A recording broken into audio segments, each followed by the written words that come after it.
Ever feel like you need, I don't know, a personal research assistant just to figure out if that new exercise trend of your bit, or if your cat's excessive napping is actually normal, or even like how worried you should be about the future of the Energy Star label? Oh, absolutely.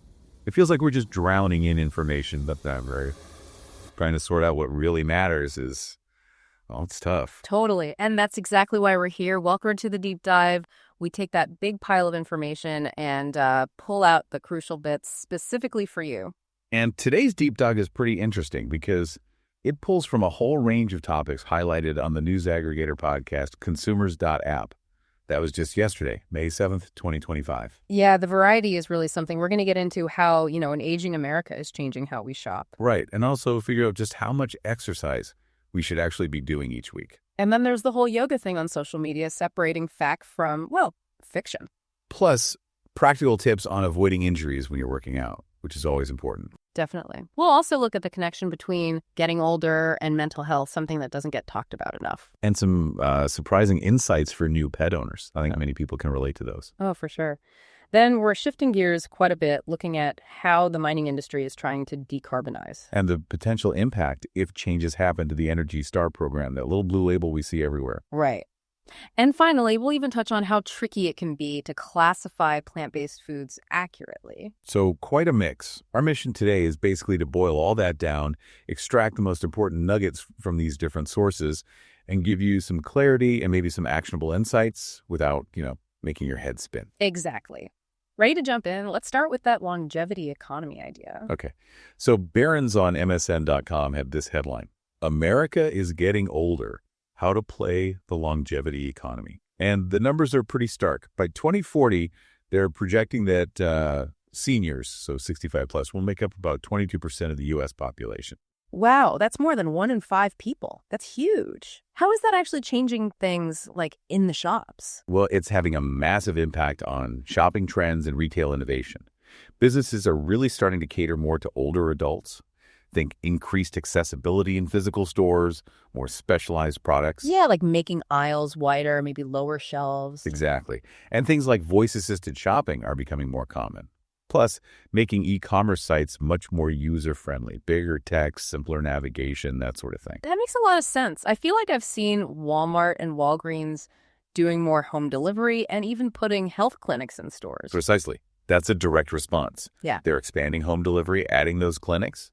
It shows they recognize that convenience and access to healthcare are really key for this growing group. It's about meeting their needs. And what about tech? Is technology helping people stay independent at home longer? Yeah, definitely. There's some really interesting tech developing. Things like non-intrusive sensor systems. Non-intrusive, so like they just work in the background. Right. They monitor daily routines without the person having to, wear something or actively engage with it. They can pick up changes that might signal cognitive decline early on. Huh. That's clever. It is. And then you have easier-to-use mobile apps designed specifically for seniors, plus all the smart home stuff, voice assistants, medication reminders. Yeah. It all helps support independent living. But is everyone actually able to use this tech? Isn't there still a bit of a digital divide? That's a really crucial point. Okay. Yes, digital inequality is still a major challenge. The pandemic kind of pushed everything online, and that actually made it worse for some seniors. How so? Well, if you're not comfortable with complex apps or online shopping, it can lead to feeling more isolated, less independent. It's not just about the interface design either. It's about having reliable internet, knowing how to use the devices. Right. So the tech meant to help can sometimes backfire. It potentially can, yeah. And there was a study back in 2015 looking at these smart home sensors. It found they could detect abnormal routines related to shopping and daily activities, which might help with early intervention for cognitive issues. That's fascinating. Is there also a link between just like the act of shopping and seniors' health? There seems to be. Research links regular engagement in activities, and that includes shopping, getting out and about with better mental and physical health. But the barriers we talked about, mobility, transport, digital literacy, can limit that engagement. So it's about staying active and connected, not just buying things. Exactly. And even online, things are getting smarter. Mm-hmm. Recommendation systems, the things that suggest what you might want to buy next, they're being adapted for seniors. How? Using something called neural pattern associators. fancy term. But basically, the AI learns preferences, but also considers things like dietary restrictions or potential drug interactions when suggesting products. Wow, like a personalized, health-aware shopping buddy. Pretty much. And looking at the big picture, this whole longevity economy, it's enormous. Estimated to hit $28 trillion globally by 2050. And seniors in the U.S., they control over 70% of disposable income. Huge economic power. Massive. So businesses that really understand and cater to this group are positioned for major growth. Okay, so here's something for you to think about. Considering these trends, what unexpected services or products do you think might become essential for the aging population in the near future? Let's shift gears now to fitness. Right. Another area with tons of advice floating around. Times Now on MSN.com asked, how many days a week should you exercise? Yeah, I feel like that answer changes every other week. It's confusing. It can be. But the World Health Organization, the WHO, they have a pretty clear guideline. Aim for at least 150 minutes of moderate intensity aerobic exercise per week. Okay, 150 minutes. How does that break down usually? Yeah, generally that works out to about 3 to 5 days a week, maybe 30 to 60 minutes per session. But what's really encouraging is newer research. It shows that even shorter bursts count. Like, as little as 11 minutes of daily activity can make a difference, reducing risks of early death, heart disease, stroke, even some cancers. 11 minutes. Okay, that feels much less daunting than finding a whole hour. Exactly. It makes it feel more achievable, doesn't it? And the benefits of regular cardio are significant for your heart and lungs, blood pressure, heart rate variability. Basically, it lowers your risk of dying prematurely and getting chronic diseases. So what counts as good cardio? Is it just running? Oh, no. Lots of things. Running, jogging, swimming, cycling, using a stair climber, even just brisk walking. You could even try something like cardio drumming if you want something different. Cardio drumming. Okay, that's a new one. The key is finding something you actually enjoy enough to stick with. Uh-huh. Consistency is more important than intensity sometimes. Good point. But can you, do too much cardio? It is possible, yeah. The bigger issue for most people is doing too little. But excessive cardio without enough rest can lead to overuse injuries, serious fatigue, maybe even weaken your immune system. But again, for most folks, that's not the main worry. Right. I saw something about combining exercise with certain weight loss drugs. Ah, yes, the GLP-1 agonists like semaglutide. Recent studies looked at combining cardio with these drugs, particularly for people with obesity and heart failure. And the results are pretty promising. It seems to enhance weight loss significantly, improve how well people tolerate exercise, reduce hospital visits, and generally boost quality of life. It's an interesting mix of medication and lifestyle change. Definitely something to watch. Any other recent findings on exercise? Well, a 2025 study looked at heart rate variability again, found that active people generally have better autonomic function, which is good. But interestingly, that benefit seemed a bit reduced in people who'd had COVID-19. So lingering effects, maybe. It suggests that, we're still learning about the long-term impacts. And another study from 2023 on loaded downhill walking, like hiking downhill with a pack, showed that muscles adapt over time. It actually starts to feel easier, and your body uses less energy to do it. Our bodies are pretty adaptable then. They really are. Okay, so thinking about all this, given the variety of exercises that work, what small change could you realistically add to your routines starting today? Let's switch focus now, yoga and social media. Yeah, this was an interesting one from Dropbox on MSN.com. Yoga influencers are peddling myths for social clout. Seems like the online version isn't always a real deal. Well, I know what you mean. My feed is full of people doing these impossible-looking poses on mountaintops. It looks amazing, but also kind of intimidating. Exactly, and that's one of the myths, that yoga is only about achieving those super difficult poses or having a perfect yoga body. Influencers might also push ideas about rapid weight loss or claim yoga is some kind of instant cure-all. So how does that compare to actual traditional yoga? It's quite different. Traditional yoga, its roots are in ancient India. It's much more about mental discipline, spiritual growth, and overall well-being. Things like breath control, pranayama, meditation, ethical principles, they're central. The physical poses or asanas are really just one part of a much bigger picture. Okay, so it's more holistic, mind and body. Precisely. And science does back up some real benefits of practicing yoga, things like better balance, more flexibility, improved mental health, like reducing anxiety and depression. But the cure-all claims you see online, not so much. Right. Need some skepticism there. Definitely. And a 2025 study specifically pointed out that older adults often need yoga adapted for them. Different poses, props maybe, generic stuff from influencers might not be suitable. could even be risky. That makes sense.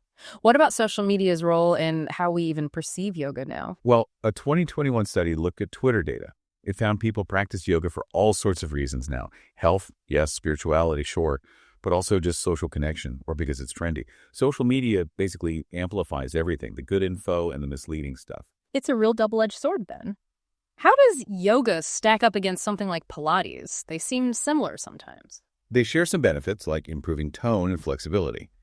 But yoga, as we said, is ancient, holistic. Pilates was developed in the early 20th century, much more focused on core strength, posture, controlled movements. Ah, okay. Different focus. Right. And interestingly, while both are good physically, the research supporting yoga's benefits for mental health, like stress reduction, seems a bit more robust compared to Pilates currently. Good to know. With all this misinformation online, are people getting any better at spotting it? There's some indication they might be. A 2022 study found people interpret online misinformation differently. Some see it as just entertainment, others recognize it's out of context. And encouragingly, some users seem to be developing a healthy skepticism towards those really over-the-top wellness claims. So maybe a bit more critical thinking happening. Hopefully. Especially important for specific groups, like older adults.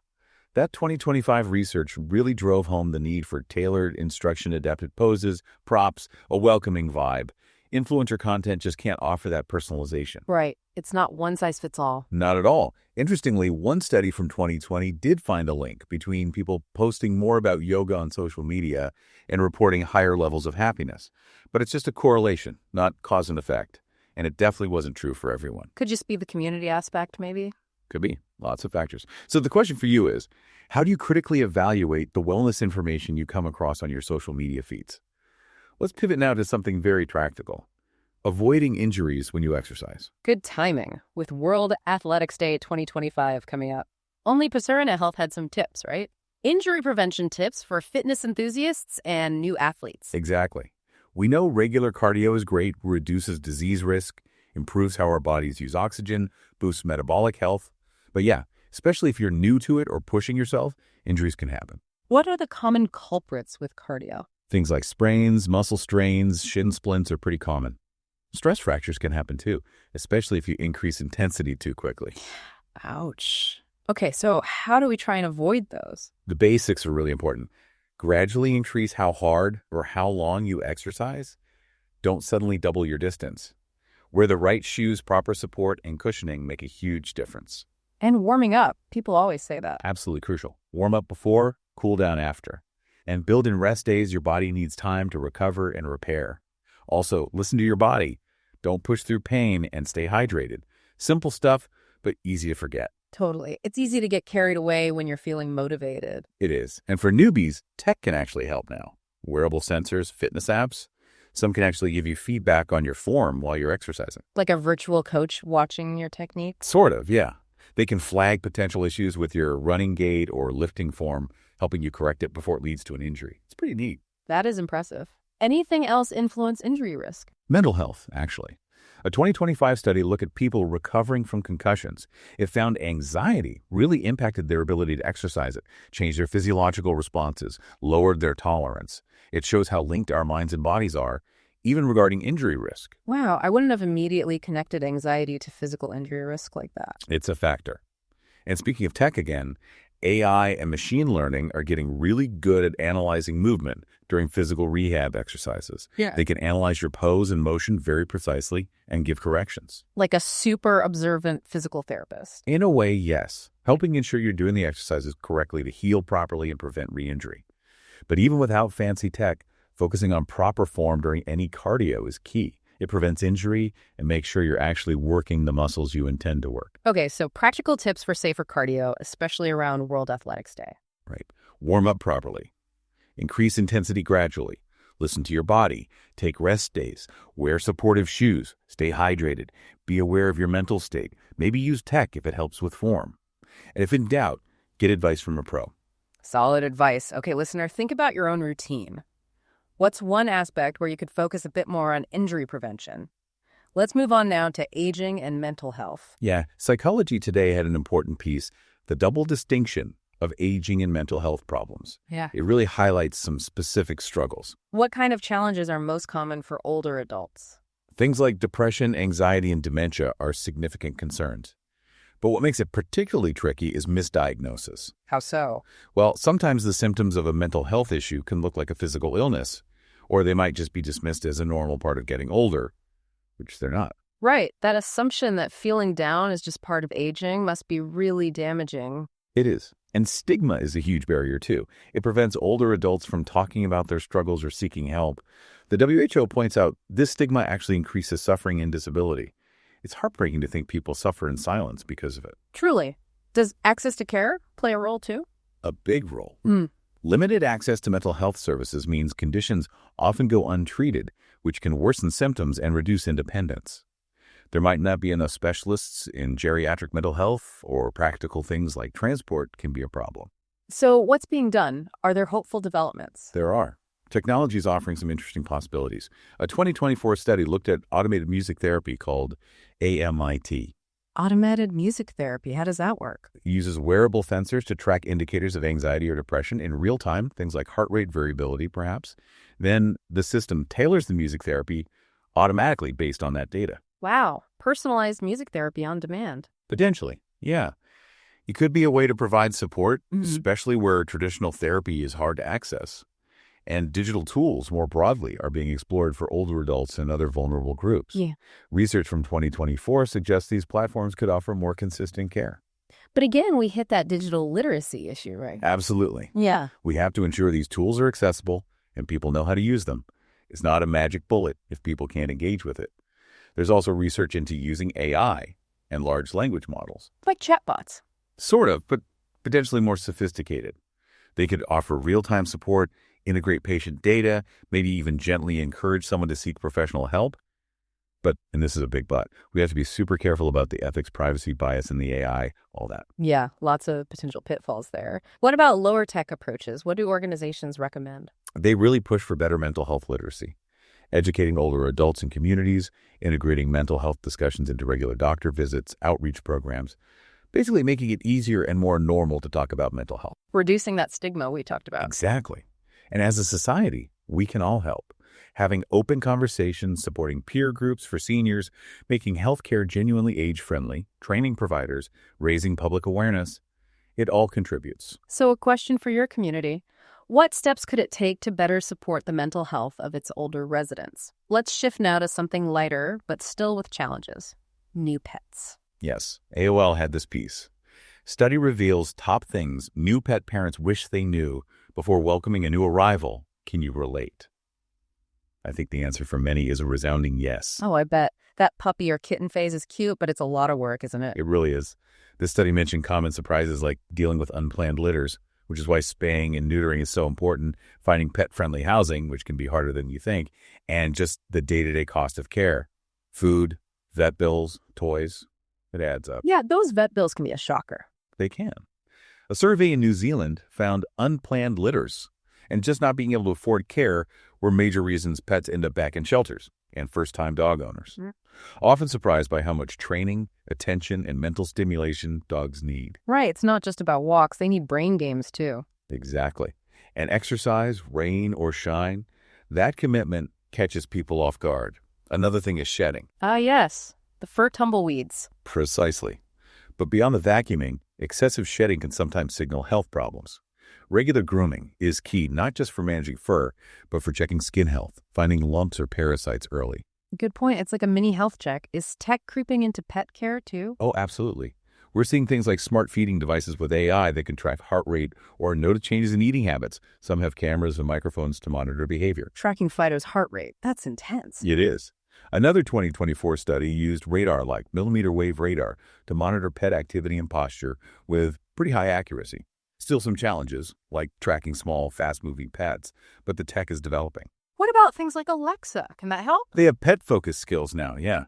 Playing calming music, setting reminders for training or meds, even helping track things. A review from 2021 looked at these. They can be useful for routine and enrichment, but you definitely shouldn't rely on them for actual health advice or diagnosis. Yeah. That's always a job for the vet. Right. Don't ask Alexa if your dog's cough is serious. Please don't. So for long-term health and happiness, early, consistent training is huge. Predictable routines, regular grooming, preventative vet care vaccines, checkups, and knowing about resources like foster programs if you hit a rough patch. So being prepared is key. Understanding why pets get surrendered money, housing, unplanned litters helps new owners avoid those pitfalls. Budgeting, researching housing rules, spaying, neutering, it's all part of responsible ownership. Absolutely. Yeah. So if you're a pet owner listening, what's one piece of advice you wish you'd known before getting your pet? Okay, big shift now, decarbonizing mining. Yeah, Reuters had this piece, Digging to Zero, Inside the Race to Decarbonize Mining. Not an industry you immediately think of with climate change, maybe. But it's a surprisingly big contributor. Mining and processing minerals account for something like 4 to 7% of global greenhouse gas emissions. And think about it, we need more minerals for batteries, solar panels, all the green tech. So that footprint could grow if they don't change things. Okay, so when they talk about mining's carbon footprint, what does that actually include? It's the total greenhouse gas emissions, measured as CO2 equivalent. It covers everything: direct emissions from burning fuel in trucks and equipment, indirect emissions from the electricity they buy, even emissions from their supply chain, like transporting materials. They use a standard called the GHG protocol, usually looking at scope 1, 2, and 3 emissions. Scope 1, 2, 3 sounds thorough. What are they doing to try and reduce it? What are the innovations? There's a big push towards electric and hydrogen-powered mining vehicles, integrating renewables like solar and wind right at the mine site, using smarter energy management systems, more automation, AI, to optimize everything and cut energy waste. That sounds promising, but what makes it so hard for mining?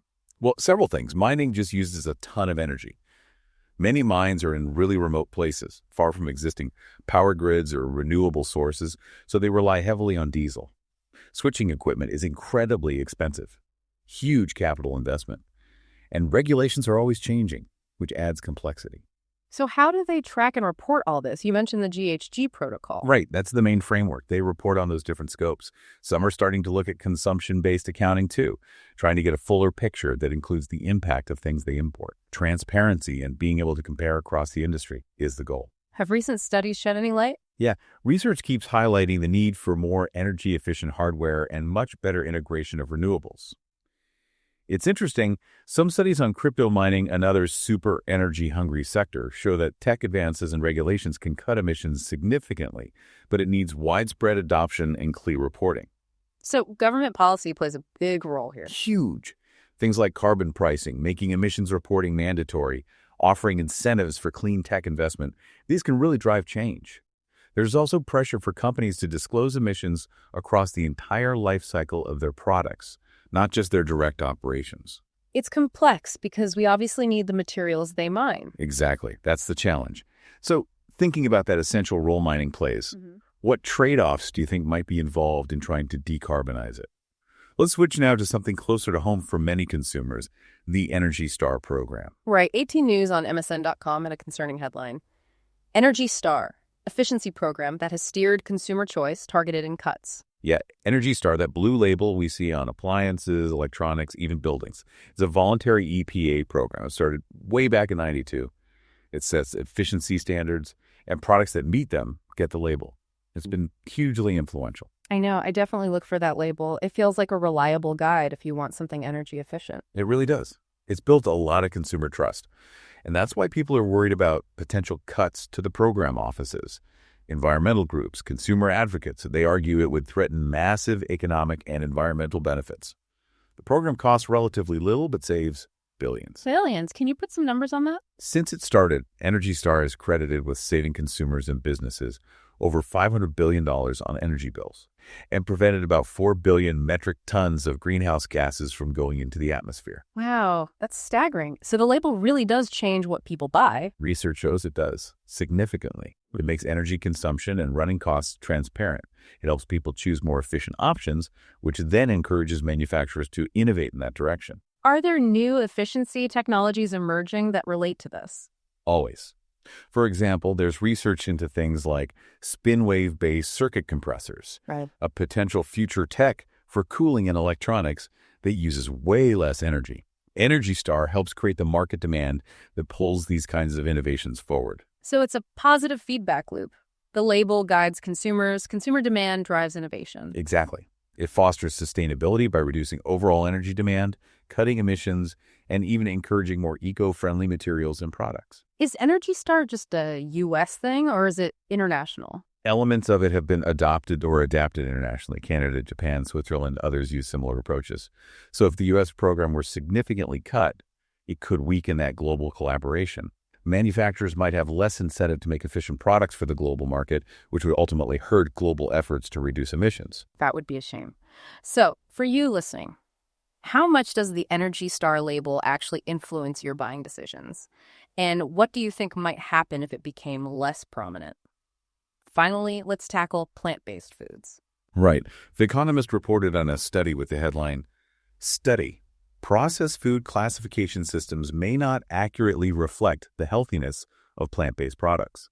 This is getting tricky as more alternatives pop up. Yeah, you see plant-based everywhere now, but what does it actually mean for health? How could the classification be wrong? Well, the study from the University of Turku found that current systems like Novier or Nutri-Score, which rate processed foods, generally might not really suit plant-based products. They might overlook unique benefits like high fiber or unfairly penalize them based on criteria designed for meat products, maybe. So a healthy plant-based burger might get a bad score just because it's technically processed? Potentially, yeah. It could rate similarly to a much less healthy, say, processed meat product, which could really confuse consumers trying to make good choices. That doesn't seem right. Are all processed plant-based foods healthy then? Not necessarily. That's the other side. While many offer benefits, fiber, less saturated fat, some can be loaded with added sugar, salt, or unhealthy fats to improve taste or texture. So the bottom line is, you really have to read the nutrition label carefully. Don't just rely on the plant-based claim on the front. Okay, label reading is key. Are there better ways emerging to track what we eat and classify these foods? There are advances in food intake monitoring. Things like personalized models that use AI to analyze pictures of your meals, smart scales that weigh portions, linking up with nutrient databases. It allows for a much more detailed and accurate profile of your diet than broad categories. That sounds much more useful. What do major health organizations say about plant-based diets overall? Generally, international guidelines like from the WHO or the Dietary Guidelines for Americans endorse plant-based dietary patterns, diets rich in fruits, veggies, legumes, whole grains for preventing chronic diseases. So the overall principle is sound. It's the classification of some specific processed alternatives that needs work. Right. Can tech help guide people towards healthier plant-based choices? Research suggests it can. Things like smart nudging in apps, maybe suggesting recipes with whole ingredients, visualizing portion sizes, offering healthier swaps. Persuasive tech can help steer choices. Interesting. What about protein? Is plant protein just as good as animal protein? Studies comparing diets with equivalent protein from lean animal sources versus plant sources often find overall diet quality can be similar. But there are differences in bioavailability, how well your body absorbs it, and protein density. So for certain people, like athletes or older adults needing more protein, the source might matter more. Okay, lots to consider there. So the final question for you. With all these plant-based options flooding the market, how can consumers best navigate food labels to make choices that are truly informed and healthy? Well, that brings us to the end of this particular deep dive. Thank you so much for joining us as we explored this really diverse set of topics, all drawn from the news aggregated at Consumers.App back on May 7th, 2025. Yeah, it was quite a range, wasn't it? From the big societal shifts like the longevity economy to personal health choices around exercise and yoga, injury prevention, mental wellness as we age, the realities of pet ownership.